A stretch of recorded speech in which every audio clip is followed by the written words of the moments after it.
Hello you guys, and welcome back to my channel.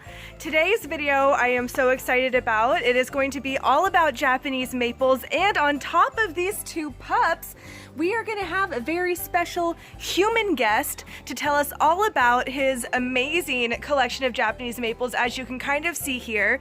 So I hope you enjoy this, and let's get into the video.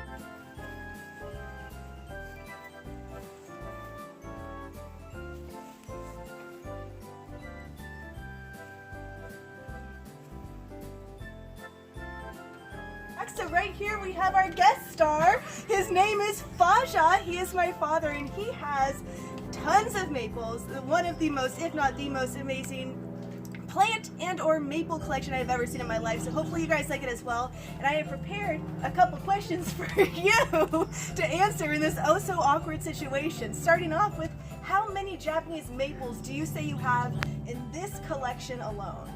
Well, here in this area, I have around 225 maples. Holy moly! Alrighty, and when do you think you started collecting all these maples? Ballpark. Maples around maybe 30 years ago, but I've always had like house plants and things like that for maybe 50 years or so. So 30 years ago, so what was when you were like 18 you started collecting? Yes, almost 18, yes. Alright, sounds good. And why maples? Why the fascination with maples? They're great trees, great specimens, but why? They're just so intriguing. There's literally maybe thousands of different varieties. Many of the varieties don't visually look about the same, but there are literally thousands of different varieties. Very interesting. All right. Well, I guess variety and variation is always very exciting, and they are amazing, especially even for like bonsai and stuff. They look really nice in a lot of pots. But aside from the niceness and the variety of them, what is your weirdest plant story involving the hundreds of maples you have? Have any suddenly turned carnivorous and gone against you, or any? I don't have any weird. Oh, come on! Just one weird story. I don't have any. Okay, well, fine. I guess everything is just hunky-dory with the maples. There's nothing weird to be looking out for. Every once in a while, one may die or something. Oh, see, there we go. Weirdness, life cycles. Any squirrels come at you with their own bonsai squirrels collection? Are very annoying because they dig up the soil. That's why many of the plants have the wire mesh on top of the soil, because they'll just dig it up. Wow, look at that close-up. Fantastic. Well, that is very true. I mean, the squirrels probably are not very happy, but at least you get to keep... Yeah, no, I don't like the squirrels. Well, you know what? Squirrels gotta do what a squirrel's gotta do. So what in this collection would you say is your oldest plant? Are any of them here, or would you say it's more in like the second collection of maples? They're probably at my house. I've got probably... So these are the noobs?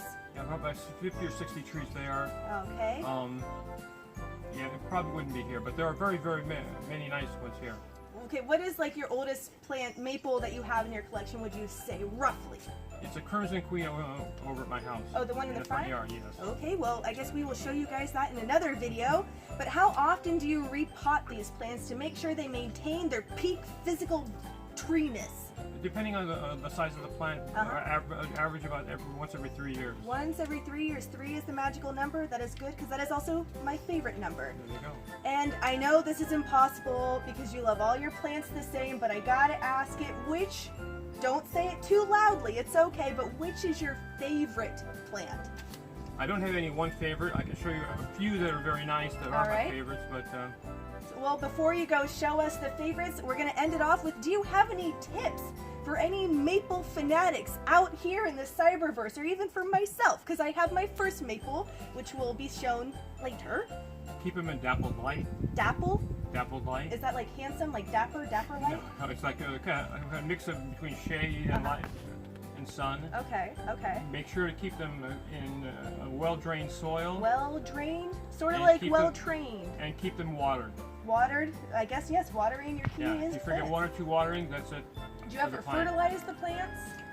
Every spring, maybe 2 or 3 times, maybe once a month or something like that. All right, sounds good. Well, I think that's it. So let's go in and show you his favorite maples. Yay! All right, so this is one of the favorite maples. He says that it is, I believe, pronounced Okurajishi, if I understood him correctly.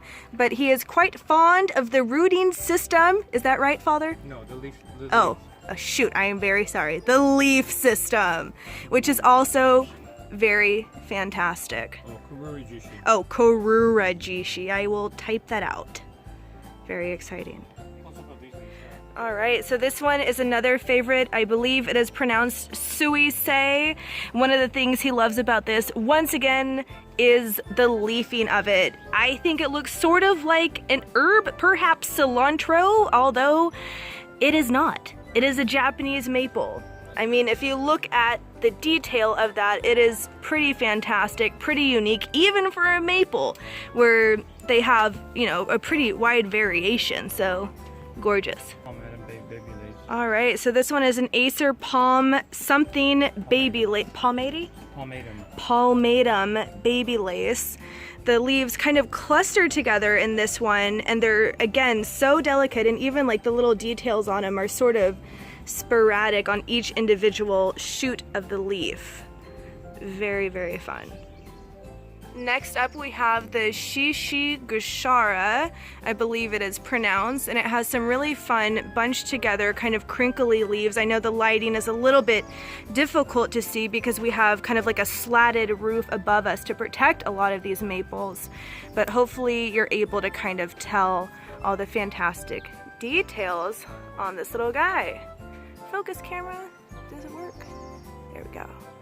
Now this guy is a personal favorite of a lot of people here. This one is called the fairy hair maple, and you can just tell, I mean, it looks like angel hair pasta that's like... These are about a millimeter wide. Millimeter wide, holy maybe cow. less. Wow, so that's pretty fantastic. Very fun.